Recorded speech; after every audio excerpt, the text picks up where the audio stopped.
प्रिय विद्यार्थियों, आप सभी लोगों का स्वागत है आपके अपने YouTube चैनल डीजी सर पर। बहुत ही मोस्ट इम्पॉर्टेंट होने वाला ये सेशन कक्षा 10 के विद्यार्थियों के लिए है, जो कि बोर्ड एग्जामिनेशन में शामिल होने वाले हैं 29 फरवरी को साइंस के पेपर में। तो देखिए सेशन जाने से पहले इस सेशन को जरूर देख लीजिएगा, क्योंकि ये आप लोगों को लगभग आपके एग्जाम से 24 घंटे पहले ये पेपर मिल रहा है और निश्चित तौर पर ये पेपर बहुत ही ज्यादा हेल्पफुल साबित होगा।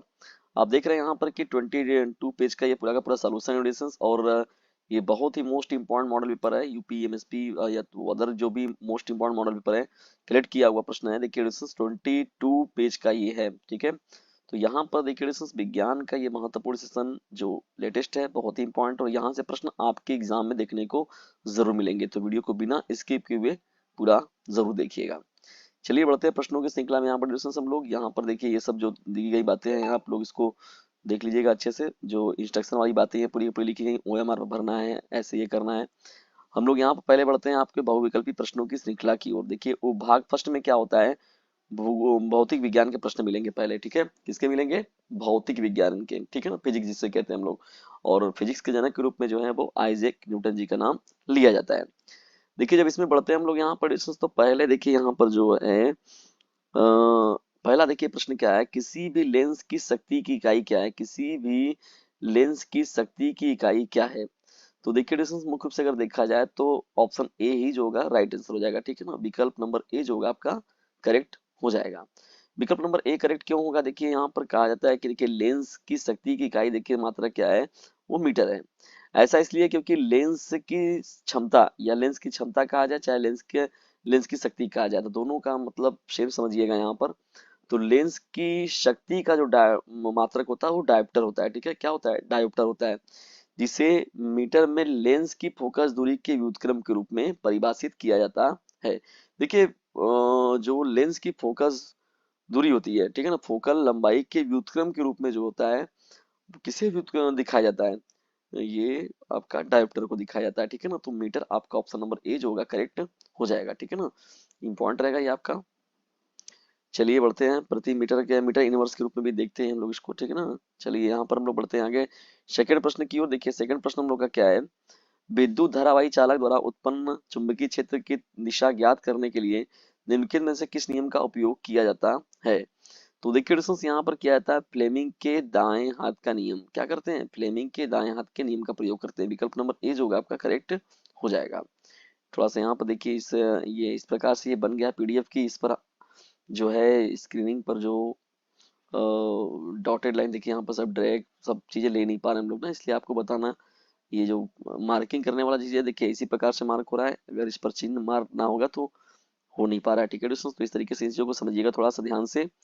तो फ्लेमिंग के दाहिने हाथ के नियम की बात हो रहा था, ठीक है ना। इसमें नियम कहता क्या है, यदि आप अपने अंगूठे को करंट की दिशा में इंगित करें तो आपके दाहिने हाथ की उंगलियां जिस दिशा में मुड़ेंगी वह आपको तार के चारों ओर चुंबकीय क्षेत्र रेखाओं की दिशा होगी, ठीक है दोस्तों। तो इसका ये पूरा का थोड़ा सा व्याख्यान हो गया। देखिए एक इलेक्ट्रॉन पर चार्ज कितना होता है, तो देखिए डिस्टेंस यहाँ पर हो जाएगा विकल्प नंबर बी -1.6 इंटू 10⁻⁻⁹ कूलाम, ठीक है। तो विकल्प नंबर बी जो होगा आपका करेक्ट हो जाएगा, ठीक है ना। ये इस प्रश्न का राइट आंसर हो जाएगा। और देखिए इलेक्ट्रॉन पर आवेश जो होता है डिस्टेंस, देखिए ऋणावेश चिन्ह ये दर्शाता है कि आवेश जो होता है क्या है, ऋणात्मक होता है। किसी चालक के तार में विद्युत धारा का प्रवाहित होती है, किसके द्वारा होती है डिस्टेंस यहाँ पर बताइए? तो ये इलेक्ट्रॉनों के नहीं, मुक्त इलेक्ट्रॉनों के द्वारा विद्युत धारा का प्रवाह होता है। और इलेक्ट्रॉनों की दिशा के विपरीत दिशा में जो होता है क्या होता है, विद्युत धारा प्रवाहित होती है, ठीक है। तो मुक्त इलेक्ट्रॉनों के द्वारा जो होगा इस प्रश्न का राइट आंसर हो जाएगा, ठीक है। विकल्प नंबर ए, ठीक है। मोस्ट इंपॉर्टेंट है प्रश्न रहेगा डिस्टेंस। देखिए यहाँ पर चलिए सरासर हम लोग बढ़ते हैं आगे। यहाँ पर पांचवा प्रश्न देखिए क्या है, चुंबकीय चुंबकीय बल रेखाएं क्या होती हैं? सदैव समांतर होती हैं, एक बिंदु पर मिले, कभी भी एक दूसरे को नहीं काटते, एक दूसरे को काटते हैं। तो देखिए डिस्टेंस विकल्प नंबर डी जो होगा आपका क्या हो जाएगा, करेक्ट हो जाएगा, ठीक है ना। एक दूसरे को काटती हैं, ठीक है ना। चुंबकीय बल रेखाएं एक दूसरे को काटती हैं। देखिए चुंबकीय बल रेखाएं होती हैं जिन्हें हम लोग चुंबकीय बल रेखाएं कहते हैं, वो एक दूसरे को क्या करती हैं, काटती हैं। और इसका एक्सप्लेनेशन जो डिस्टेंस नीचे देख लीजिएगा ध्यान से आप लोग, ठीक है, स्क्रीनशॉट मार के रख भी सकते हैं। फ्लेमिंग विद्युत धारा की दिशा ज्ञात करने का नियम क्या है? प्रेरित विद्युत धारा की दिशा ज्ञात करने का नियम क्या है? तो देखिए डिस्टेंस यहाँ पर जब यहाँ पर जब जाएंगे आप तो यहाँ पर देखिए फ्लेमिंग के दाहिने हाथ का नियम है ये। प्रेरित विद्युत धारा की दिशा क्या है? फ्लेमिंग के दाहिने हाथ का नियम। फ्लेमिंग के देखिए दाहिने हाथ का नियम कहता क्या है, इस प्रकार से उसका एक्सप्लेनेशन है, ठीक है ना। तो इस एक्सप्लेनेशन को आप लोग स्क्रीनशॉट मार के रख भी सकते हैं और इसे तैयार कर लीजिएगा, ठीक है। मोस्ट इंपॉर्टेंट पॉपुलर है, आरेख नहीं है देखिए यहाँ पर, ये इंपॉर्टेंट रहेगा आप लोगों का। आरेख नहीं है यहाँ पर देखिए डिस्टेंस, ये जो अब उपभाग दो में पहुंचते हैं हम लोग। देखिए उपभाग फर्स्ट में जब आप चलते हैं तो उपभाग फर्स्ट में जो आपका है वो है फिजिक्स वाले प्रश्न थे, भौतिक विज्ञान के। अब जब उपभाग सेकंड में पहुंचते हैं तो यहाँ पर आपका रसायन विज्ञान शुरू हो जाता है। तो आठवां देखिए प्रश्न क्या है, एल्युमिनियम की सतह पर ऑक्सीजन परत का निर्माण कहलाता है। एल्युमिनियम की सतह पर ऑक्सीजन एल्युमिनियम की सतह पर ऑक्सीजन परत का निर्माण क्या कहलाता है? तो इसको हम लोग कहते हैं एनोडाइजिंग। एनोडाइजिंग कहते हैं, क्या कहते हैं? एनोडाइजिंग कहते हैं, ठीक है। तो विकल्प नंबर सी जो होगा वो करेक्ट हो जाएगा, ठीक है। एनोडाइजिंग का मतलब देखिए एल्युमिनियम की सतह पर ऑक्सीजन परत का बनना जो होता है एनोडाइजिंग कहलाता है। एनोडाइजिंग जो होता है एक विद्युत रासायनिक प्रक्रिया होती है, ठीक है ना। ये महत्वपूर्ण होती है और इम्पोर्टेंट ये प्रश्न आप लोगों के एग्जाम के लिए रहेगा। यहाँ पर देखिए डिस्टेंस CH3 CH2 OH का IUPAC नाम क्या होगा? तो इसे हम लोग कहते हैं इथेनॉल कहते हैं। क्या कहते हैं? इथेनॉल जो होगा इस प्रश्न का राइट आंसर हो जाएगा। देखिए एक कार्बन दो कार्बन तो दो कार्बन को एथ बोलते हैं और यहाँ सिंगल बॉन्ड है तो एन लगाएंगे और OH की वजह से ऑल जोड़ेंगे तो ये हो जाएगा इथेनॉल, ठीक है। इंपॉर्टेंट रहेगा आप लोगों का ये प्रश्न। चलिए कार्बन परमाणु की संयोजकता कितनी होती है? देखिए कार्बन परमाणु की संयोजकता कितना होता है? डिस्टेंस 4 होता है। 4 क्यों होता है कि चार जो है वो वैलेंस इलेक्ट्रॉन होते हैं ना, 4 बॉन्ड बनाता है कौन? कार्बन। इसीलिए देखिए इसका जो होता है संयोजकता 4 हो जाएगा। वैलेंसी ना बहुत पॉपुलर है। कार्बन कार्बन के बीच में सिंगल बॉन्ड बनता है, डबल बॉन्ड बनता है, ट्रिपल बॉन्ड बनता है, लेकिन कभी भी कार्बन कार्बन के बीच में 4 बॉन्ड नहीं बनता है। प्लास्टर ऑफ पेरिस में क्रिस्टलीकरण जल के कितने अणु होते हैं? देखिए डिस्टेंस यहाँ पर, तो देखिए प्लास्टर ऑफ पेरिस में क्रिस्टलीकरण के जल के देखा जाए तो कितने अणु होते हैं? 2 अणु होते हैं, ठीक है ना। ये प्रश्न भी जो रहेगा आपका मोस्ट इंपॉर्टेंट प्रश्नों में एक हो जाएगा, ठीक है ना। प्लास्टर ऑफ पेरिस में क्या होते हैं, कितने अणु होते हैं क्रिस्टलीकरण जल के? तो 2 अणु होते हैं। लेड नाइट्रेट का रासायनिक सूत्र क्या होगा? देखिए PbNO3 ट्वाइस। तो यहाँ पर विकल्प नंबर जो देखिए यहाँ पर जो ये होगा आपका करेक्ट हो जाएगा। लेड नाइट्रेट ना, PbNO3 ट्वाइस। तो लेड नाइट्रेट जो होता है वो क्या होता है? ये इंपॉर्टेंट हो जाएगा आप लोगों का ना। लेड नाइट्रेट जो होता है एक विषैला पानी में घुलनशील यौगिक है जिसका उपयोग आमतौर पर आतिशबाजी और माचिस के उत्पादन सहित विभिन्न औद्योगिक अनुप्रयोगों में किया जाता है। एल्केन का देखिए सामान्य सूत्र क्या है एडिशन? तो देखिए एल्केन का जो सूत्र होता है CnH2n+2 होता है, ठीक है। एल्केन का ये हो गया। और एल्किन एल्किन का जो होता है CnH2n हो जाएगा और CnH2n-2 जो होगा वो क्या हो जाएगा? एल्काइन का हो जाएगा। तो एल्केन एल्किन एल्काइन तीनों को आप लोग ध्यान से पढ़कर जाइएगा अपने एग्जाम में। चलिए बढ़ते हैं हम लोग 14वें प्रश्न की ओर। देखिए सेलुलर प्रक्रियाओं में ऊर्जा की मुद्रा है। सेलुलर प्रक्रियाओं में देखिए क्या है, ऊर्जा की मुद्रा क्या है? तो देखिए डिस्टेंस हम लोग कहते हैं ATP कहते हैं इसको, हम लोग क्या कहते हैं? ATP के रूप में जानते हैं, ठीक है। किसके रूप में? ATP के रूप में जानते हैं इसको हम लोग। एडिनोसिन ट्राइफॉस्फेट को अक्सर जो होता है इंट्रासेलुलर ऊर्जा हस्तांतरण की मुद्रा की आणविक इकाई के रूप में जाना जाता है। यह माइटोकॉन्ड्रिया में निर्मित होता है और कई सेलुलर प्रक्रियाओं के लिए ऊर्जा प्रदान करता है, ठीक है डिस्टेंस। तो ये हो जाएगा आपका 14 का विकल्प नंबर कौन हो जाएगा? बताइए, विकल्प नंबर सी हो जाएगा, ठीक है ना, राइट आंसर। चलिए 15वें प्रश्न क्यों बढ़ते हैं। देखिए 15वां आपका प्रश्न क्या हो जाएगा?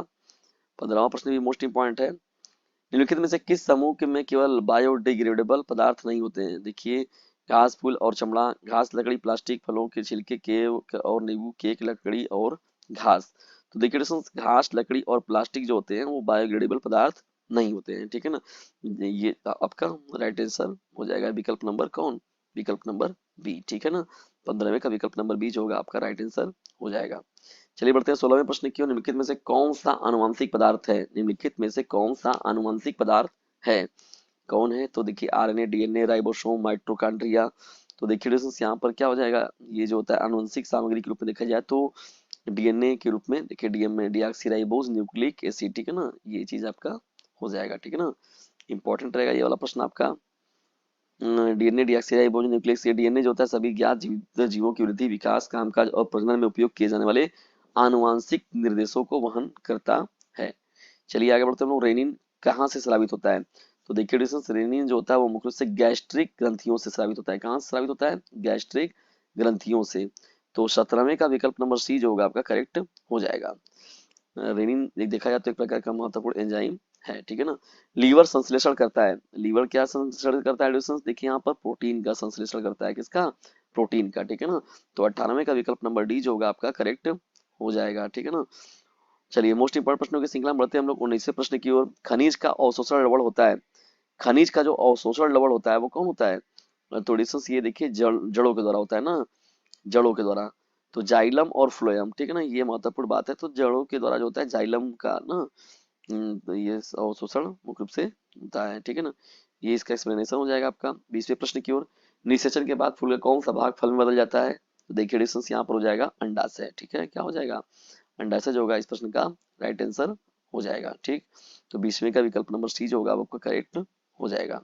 देखिए दोस्तों 20 बहुविकल्पी प्रश्नों की श्रृंखला आप लोगों के समक्ष प्रस्तुत की गई, ठीक है, समान ये विज्ञान की। उसके बाद देखिए दोस्तों यहाँ पर भाग फर्स्ट में हम लोग चलेंगे और सेकंड सेशन में ये चलेंगे, और यहाँ पर जो होगा आपके साथ डिस्कस होगा विज्ञान का मोस्ट इंपॉर्टेंट अति लघु उत्तरीय प्रश्नों की श्रृंखला, मतलब जो फिजिक्स के मिलेंगे, केमिस्ट्री के मिलेंगे और बायोलॉजी के मिलेंगे। तो डिसेंस इसे अपने क्लासमेट पर शेयर जरूर कीजिए, क्योंकि ये मोस्ट इंपॉर्टेंट जो आपका पेपर है उसका पूरा का पूरा फुल सॉल्यूशन कराया जा रहा है। तो इसका खुद भी लाभ उठाइए और दूसरों को भी इससे लाभान्वित कीजिए।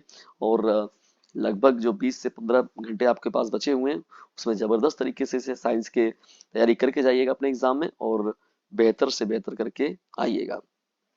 तो इसे अपने क्लासमेट पर शेयर जरूर कीजिएगा।